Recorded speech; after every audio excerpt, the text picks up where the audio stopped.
जब लोग गुरु माँ गणेश यानी कि 105 से प्रकाश पति माता जी की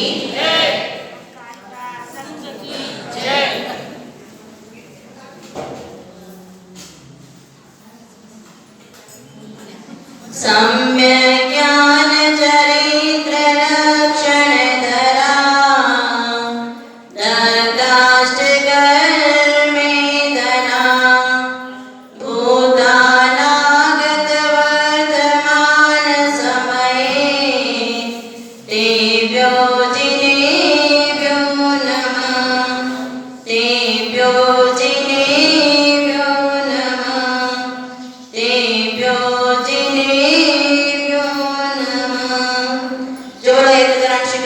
शांतिनाथ भगवान की जय बोलो 1008 पार्श्वनाथ भगवान की जय बोलो चारित्र चतुर्थ आचार्य 108 से शांति सागर जी महाराज की जय बोलो समाधि सम्राट आचार्य 108 से अभिनंदन सागर जी महाराज की जय बोलो गुरु माँ गणेश यानी कि 105 से सुप्रकाश पति माता जी की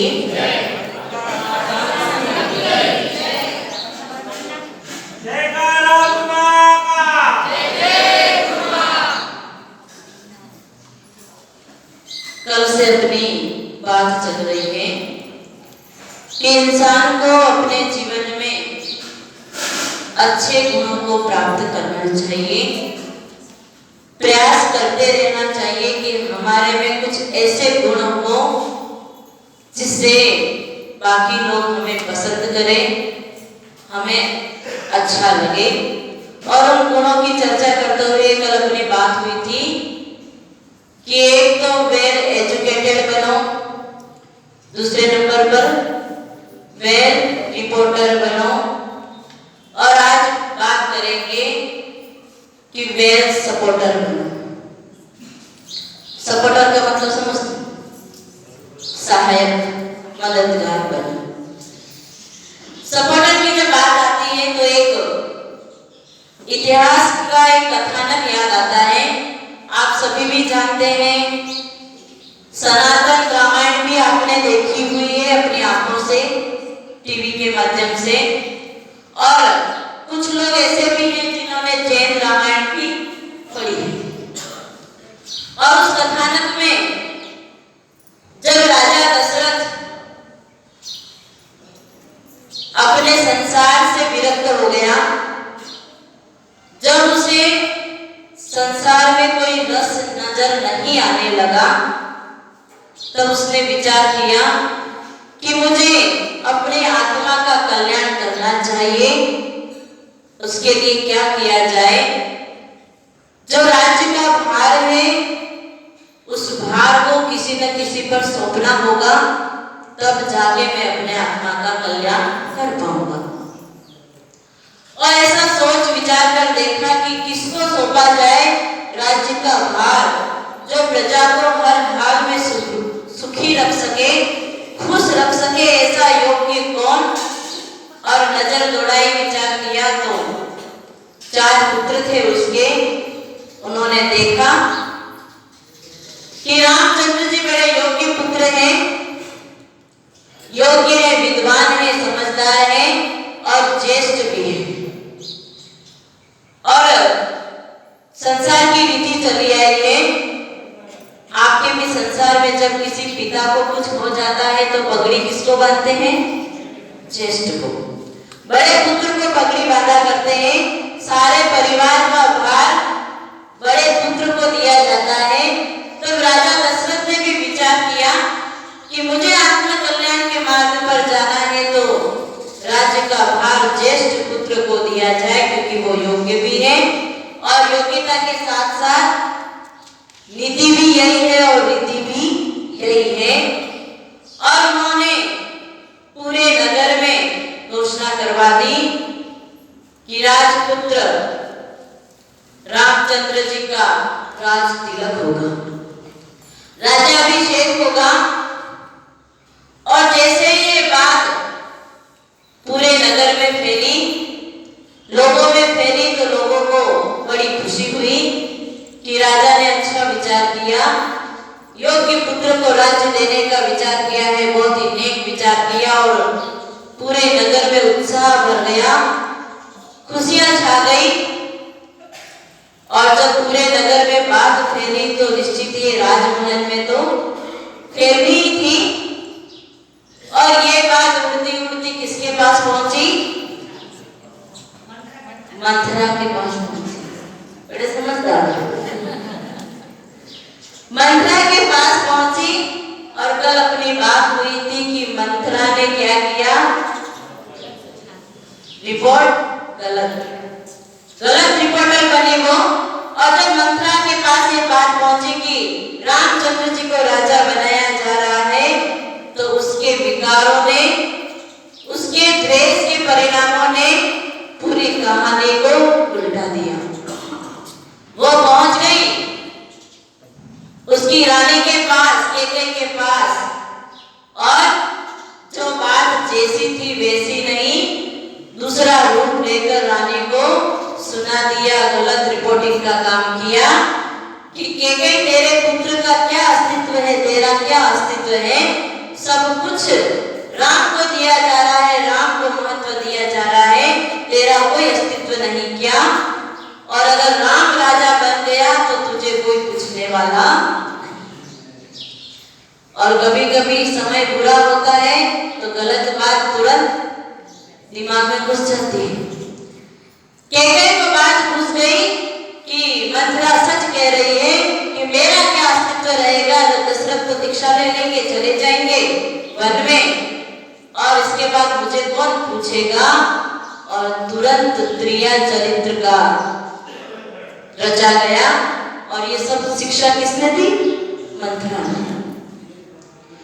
कैकेयी रानी नाराज हो गई और जब राजा दशरथ को पता चला कि मेरी प्रिय रानी नाराज हो गई है, कुपित हो गई है, तो वो अपनी रानी के पास आया और आकर पूछने लगा कि क्या कारण है, इतनी नाराज क्यों? किसने तुम्हारा अपमान किया? किसने तुम्हारा दिल दुखाया?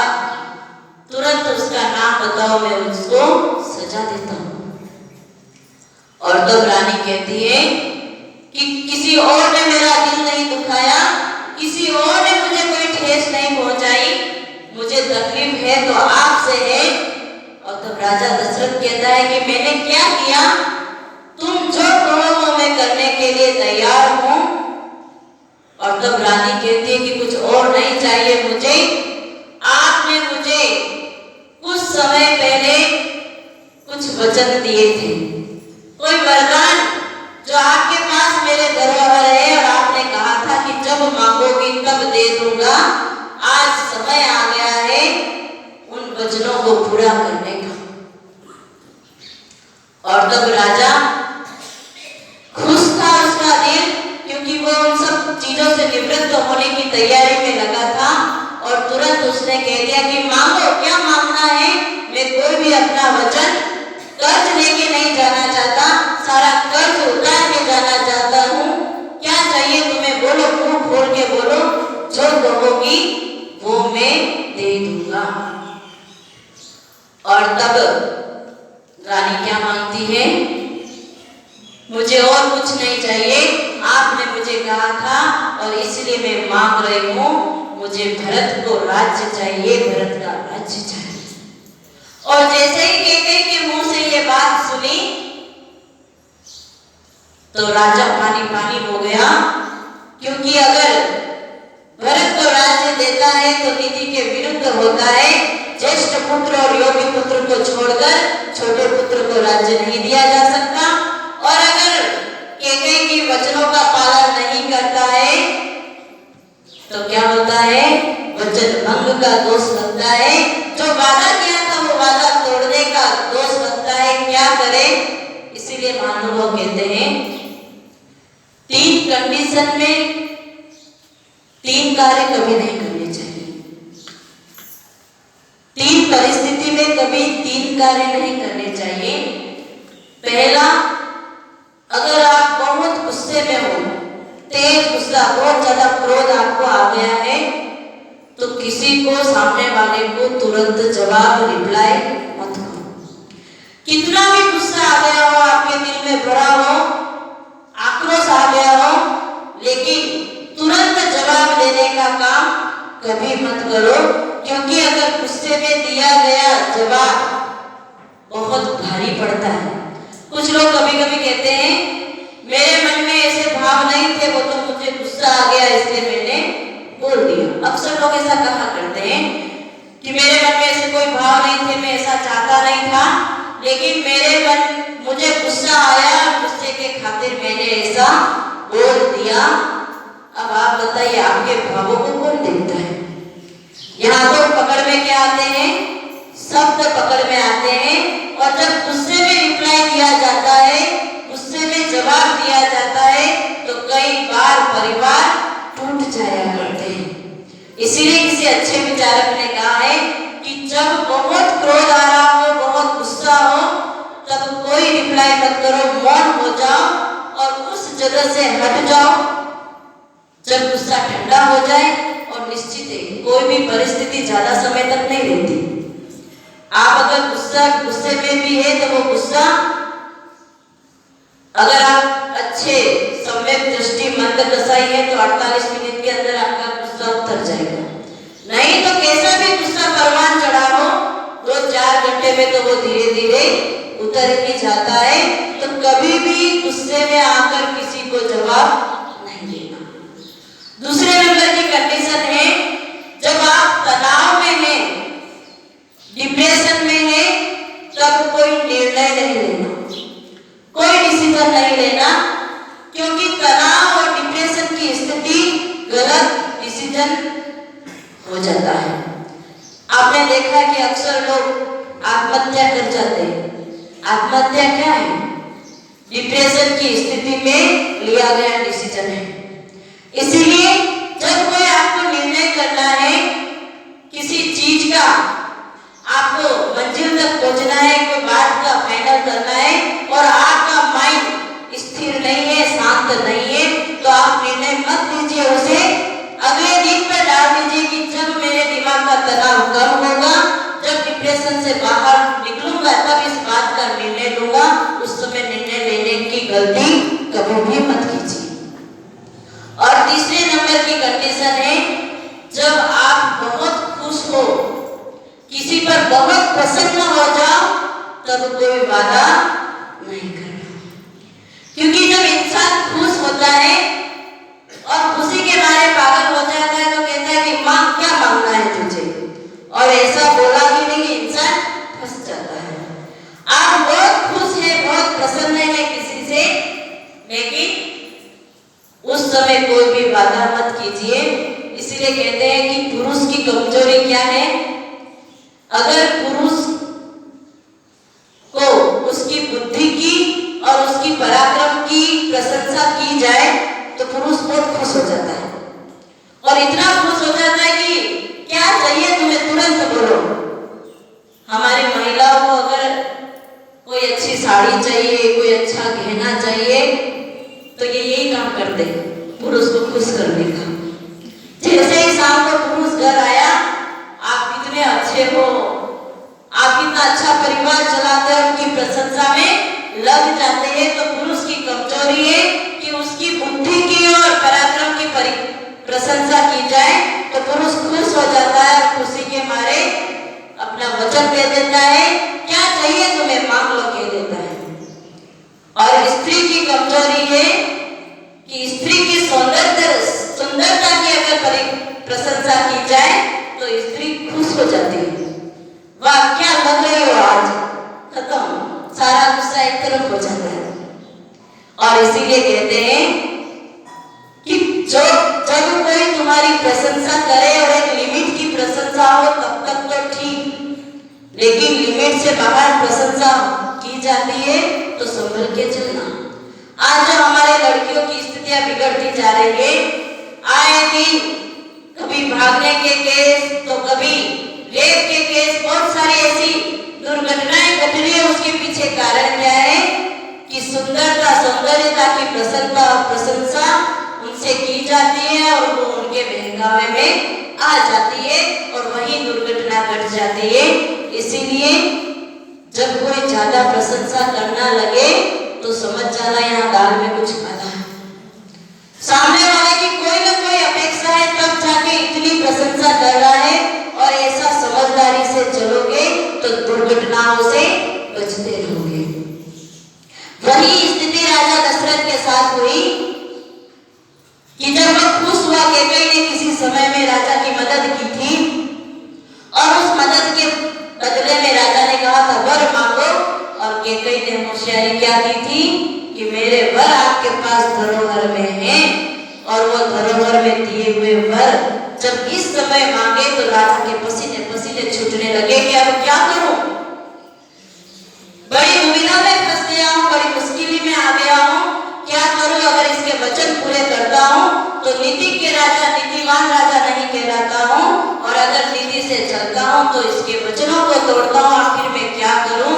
और जब ये बात रामचंद्र जी को पता चली कि मेरे पिता बड़े दुविधा में फंस गए हैं, क्या करना चाहिए, और सारी बात की जानकारी लेकर तुरंत उन्होंने पिता से कहा कि पिताजी आप चिंता मत कीजिए, आपको कोई वचन तोड़ने का दोष नहीं लगेगा, मैं आपका सपोर्टर बनूंगा।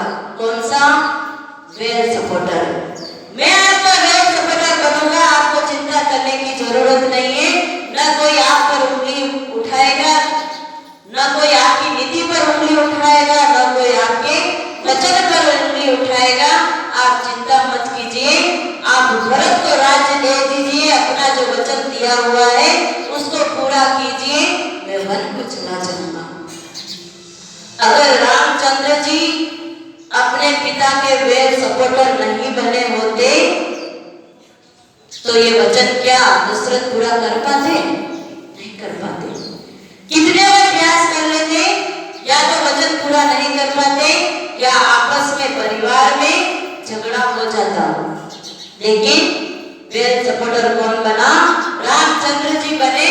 और दशरथ जो अपनी इस वाक्य की ऊंचाइयों तक पहुंचे कि उन्होंने अपने वचन नहीं जाने दिए कि रघुकुल रीत सदा चली आई, प्राण जाए पर वचन न जाए। इस बात पर अगर खरे उतरे तो किसकी वजह से? पीछे उनका सपोर्ट था रामचंद्र जी का। और इतना ही नहीं, जब रामचंद्र जी ने निर्णय ले लिया कि मैं वन को जाऊंगा, और तब वह अपनी बात पर अड़ी रह सके, क्योंकि उनके पीछे भी सपोर्ट था किसका? सीता का। अगर सीता ये कह देती कोई जरूरत नहीं है वन में जाने की, हमारा अधिकार है, हमारा हक है, हम ही राजा बनेंगे, तो क्या रामचंद्र जी इस बात को पूरा कर पाते? क्या रामचंद्र जी आज्ञाकारी पुत्र का निभा पाते? नहीं निभा पाते। लेकिन उनके पीछे भी वेल सपोर्ट किसका था? सीता का था।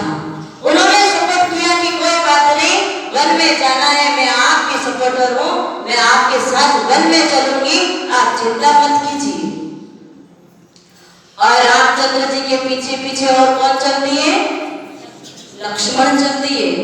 लोग कहते हैं कि भाई भाई के प्रेम की मिसाल देना है तो राम और लक्ष्मण की दो, क्योंकि लक्ष्मण ने अपने भाई प्रेम को इतना निभाया कि वन में तो राम को जाना था, फिर भी लक्ष्मण गए।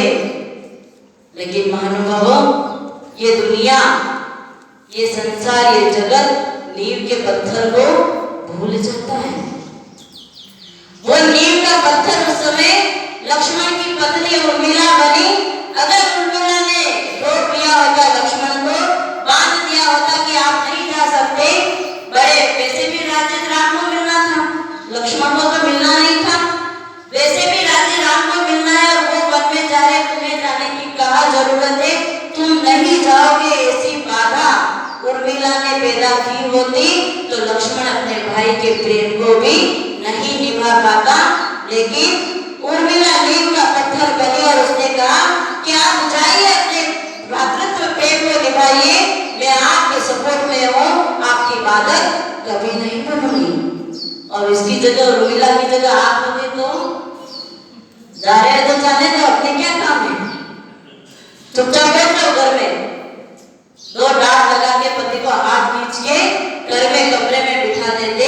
लेकिन वो नारियां थी सतयुग की, जो कभी अपने पतियों के कर्तव्य और पति के धर्म में बाधक नहीं बनी, हमेशा उनका सपोर्ट बन के रही। और जब वे सपोर्ट पीछे से मिलता है तो व्यक्ति ऊंचाइयों को प्राप्त करता है, आगे बढ़ता है। और इसीलिए कहते हैं कि जब कोई पुरुष सफल होता हुआ नजर आता है तो लोग कहते हैं कि पीछे जरूर किसी न किसी स्त्री का हाथ होगा, क्योंकि स्त्री अगर सहायक नहीं बने तो पुरुष कितना भी दम लगा ले वो ऊंचाइयों तक नहीं पहुंच सकता। अगर स्त्री बाधक बन जाती है तो मेंटली डिस्टर्ब होता है, और मेंटली डिस्टर्ब होता है तो उसके कार्य करने में इतनी संपन्नता नहीं आती है, इतना अच्छा कार्य वो नहीं कर पाता है। तो ये तो उस जमाने की कहानी थी, घटना थी कि वेल सपोर्टर बने सब लोग, तो अच्छे अच्छे नाम, किसी ने अपने वचन निभाने का पद प्राप्त किया, किसी ने आज्ञाकारी पुत्र बनने का पद प्राप्त किया, तो किसी ने भ्रातृत्व प्रेम को निभाने का पद प्राप्त किया, क्योंकि उनके पीछे सपोर्ट अच्छा था। अब आप बताइए कि हमारा सपोर्ट कैसा है? अच्छे कार्य करने वालों के लिए हमारा सपोर्ट कैसा? अगर 8:30 से 9 बजे का टाइम प्रवचन का है, उसी समय आपके बच्चों के ट्यूशन का टाइम है, और बच्चा आपसे ये जिद करे कि मम्मी आज मुझे ट्यूशन में नहीं जाना, प्रवचन सुनने आना है, तो आपका सपोर्ट कैसा रहेगा? सच्चे दिल से बताओ। कहोगे चलो प्रवचन सुनने? किसी हालत में नहीं कह सकते। उस बच्चे को डांट डपाट के और जरूरत पड़े तो एक थप्पड़ मार के भी कहोगे ट्यूशन जा, अभी प्रवचन सुन के क्या करेगा? धर्म के कार्य में हमारा सपोर्टिंग पावर बहुत कमजोर है, हम बहुत पीछे रह जाते हैं। जब कभी सपोर्टिंग का नंबर आता है तो हम पीछे हट जाते हैं। पूरे कार्य में तो फुल सपोर्ट करते हो। किसी लड़की को भागना हो तो बैकग्राउंड में पता लगा के देख लो, बहुत सारे उसके सपोर्टर हुए होंगे तो ही वो भाग पाई होंगी घर से।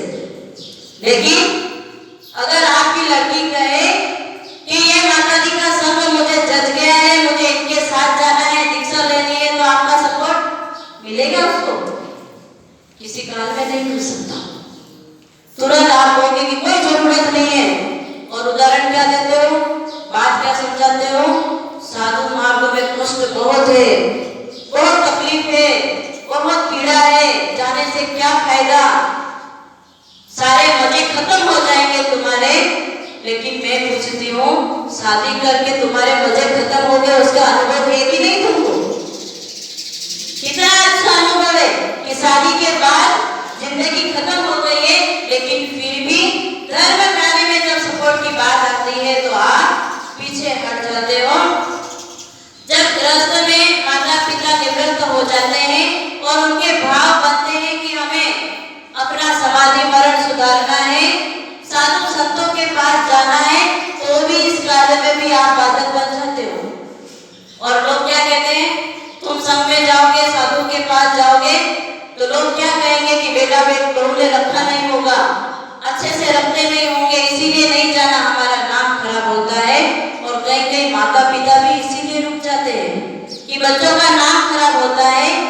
लेकिन कोई बहू बेटा ऐसा सपोर्टिंग में नहीं आते कि आपने बहुत संसार चला दिया, हमको योग्य बना दिया, अगर आप अपना आत्म कल्याण करना चाहते हो तो आराम से जाओ, हम आपके पीछे सपोर्ट में है, ऐसा कोई नहीं कहते हो। और उल्टा घर में रख के, मुझे तो नहीं लगता कि आज की कोई बहू ऐसी होगी कि सासू मंदिर से 11 बजे आती होगी और इसके बाद कहती होगी सासू माँ बैठ जाओ, मैं आपके लिए सोच का खाना बना दूं। वो डोकरी आएगी, बुढ़िया अपने मंदिर से कपड़े बदलेगी, अपना खाना बनाएगी, खुद का खाएगी, खुद के कपड़े धोएगी, लेकिन बहू कभी उसके काम करने में तो तैयार नहीं, लेकिन साधु संतों के साथ नहीं जाना, क्योंकि हमारा नाम खराब होता है ये आपकी धारणा और ये आपकी प्रतिक्रिया रहती है। इसीलिए धार्मिक कार्यों में बाधक मत बनिए। हम देखते हैं कई कई मंदिरों में कुछ लोग आगेवान होते हैं, आगे बढ़ते हैं कि मंदिर का कोई अच्छा काम कर ले, कुछ अच्छा निर्माण कर ले, कोई अच्छी जगह बना ले, तो उसमें कोई ना कोई दो चार जने बाधा उठा देते हैं। ऐसा नहीं होना चाहिए, ऐसा नहीं होना चाहिए। लेकिन कोई ये नहीं सोचता कि अच्छा कार्य हो रहा है तो हम भी आपके साथ हैं, आप करो, हमसे जितना बल पड़ेगा उतना करेंगे, ऐसा कोई नहीं कहता है। लेकिन बाधा डालने से, अच्छे कार्यों में बाधा डालने से पुण्य का बंध तो दूर रहा, लेकिन पाप का बंध आपको हो जाता है। खुद नहीं कर सकते तो कोई बात नहीं, लेकिन जो कर रहा है उसके सपोर्ट में तो रहो। हमारे यहाँ आगम में कहा गया कि कृतकार्य अनुमोदना का फल बराबर का मिलता है। तुम उपवास नहीं कर पाते हो कोई बात नहीं, लेकिन जो उपवास कर रहा है उसको सपोर्टिंग में तो रहो कि तू कर, कोई तकलीफ होगी तो हम तेरी सेवा करेंगे, हम ये करेंगे, लेकिन अगर तुझसे हो रहा है तो तू कर, ऐसा सपोर्टिंग पावर होना चाहिए। और विशेषकर धार्मिक प्रक्रियाओं में जो आप शादी करने के लिए लड़की को इतना तैयार करते हो कि शादी तुझे करनी चाहिए, ऐसा करना चाहिए, लड़का देखना शुरू कर दे, लेकिन मुझे नहीं लगता कि कोई माँ बाप अपनी बेटी से या अपने बेटे से यूं कहता हो कि शादी हमने कर ली, देख ली, अगर तेरा विचार हो तो देख ले, कि संयम के मार्ग पे चलना हो तो तू विचार करके देख ले, ऐसा कोई कहते नहीं कहते। ये आपका वेल सपोर्टिंग नहीं है। इसीलिए अपना पुण्य बढ़ाना चाहते हो तो वेल सपोर्टर बनो, अच्छे कार्य के लिए अच्छी सपोर्टिंग करना सीखो, और ये नहीं करोगे तो अपने जन्म जन्मांतर बढ़ाते जाते हो। और आगे चौथे नंबर पर है वेल डिवोटेड, यानी अच्छी समर्पित भावना को बनाए रखो। समर्पण किसके प्रति? तो कहते हैं कि बड़ों और गुरु के प्रति समर्पण भाव होने चाहिए। और समर्पण भी 3 कैटेगरी का होता है। एक समर्पण भाव होते हैं कि जो अपने माता पिता या अपने बड़ों बुजुर्ग से ये कह दे कि मेरी समझ शक्ति इतनी नहीं है कि मैं क्या करूं क्या नहीं, आप जैसा गाइड करेंगे वैसा मैं चलूंगा, उस रास्ते पर चलूंगा। दूसरे नंबर का है कि मेरी ये करने की इच्छा है, आप आज्ञा दे तो मैं करूंगा। और तीसरे नंबर पर आता है मैंने ये निर्णय कर लिया है कि मैं ये करूंगा, मैं सिर्फ आपको बता रहा हूं। 3 कैटेगरी का समर्पण है। दूसरे नंबर का समर्पण थोड़ा सा ठीक है, लेकिन तीसरे नंबर का समर्पण में नहीं आता, क्योंकि उसने तो निर्णय ले लिया। और पहले नंबर का समर्पण उच्च कोटि का है कि जो अपने माता पिता और अपने बड़े बुजुर्ग से कह दे कि आप जो करोगे वो मेरे लिए सही होगा, और आप जैसा कहोगे मैं वैसा करूंगा। अगर ऐसा समर्पण जीवन में आ जाए तो व्यक्ति ऊंचाइयों को छू ले। हम क्या कर सकते हैं, और जो हमारे बड़े बुजुर्ग हैं वो कभी हमारा बुरा नहीं चाहते, वो अच्छा ही चाहते। और पहले जमाने में ऐसा समर्पण हुआ करता था कि लड़का और लड़की कभी अपनी पसंद की लड़के लड़की से शादी नहीं किया करते थे। वो तो देखते भी नहीं थे, पहचानते भी नहीं थे, माँ बाप निर्णय कर लेते थे कि यहाँ तेरी सगाई कर दी, तुझे शादी करना है। तो उस लड़का और लड़की की हिम्मत नहीं कि वो ये कह सके कि मैं पहले देखूंगा। और देखे कि उस जमाने में जो रिश्ते बने आए, कभी तलाक की स्थिति आई क्या? सुना क्या कभी कि पहले जमाने में तलाक हुआ करते थे? जो माँ बाप ने निर्णय कर दिया, उच्च कोटि का समर्पण बच्चों का हुआ करता था कि जो माँ बाप ने निर्णय कर दिया उस निर्णय के आधार पर चल दिया करते थे, और उनकी जिंदगी बड़ी आराम से और खुशी से निकल जाया करती थी। लेकिन आज वो समर्पण खत्म हो चुका है। आज वो समर्पण के भाव खत्म हो चुका है। आज तो लड़का कहता है कि पहले मैं देखूंगा, उससे बातचीत करूंगा, समझ में आएगी तो आगे बात करूंगा, ये निर्णय बच्चे लेने लगे अपनी जिंदगी का, अपने जीवन साथी चुनने का निर्णय जब से बच्चे लेने लगे हैं, तब से आप देखो तलाक के केस बढ़ते जा रहे हैं। क्योंकि बच्चों के पास बुद्धि हो सकती है, पढ़ाई लिखाई करके उनकी बुद्धि अच्छी हो सकती है, लेकिन अनुभव उनके पास नहीं है। और हमेशा देखना, अनुभव के आगे बुद्धि हमेशा हार की गई है। बुद्धि कितनी भी अच्छी हो, कितना भी बच्चा होशियार हो, लेकिन अनुभव के अभाव में वो पीछे पड़ सकता है, वो हार सकता है। इसीलिए इन 4 गुणों को अपने आप में बढ़ाओ, अपने जीवन में लाने का प्रयास करो कि वेल एजुकेटेड बनो, वेल रिपोर्टर बनो, वेल सपोर्टर बनो और वेल डिवोटेड बनो। अच्छा समर्पण के भाव लाओ तो जीवन अपने आप सहज और सरल आसानी से बीत सकता है। जो गुरु गुरु मांगलिनी हरि का 105 प्रकाश में माता जी की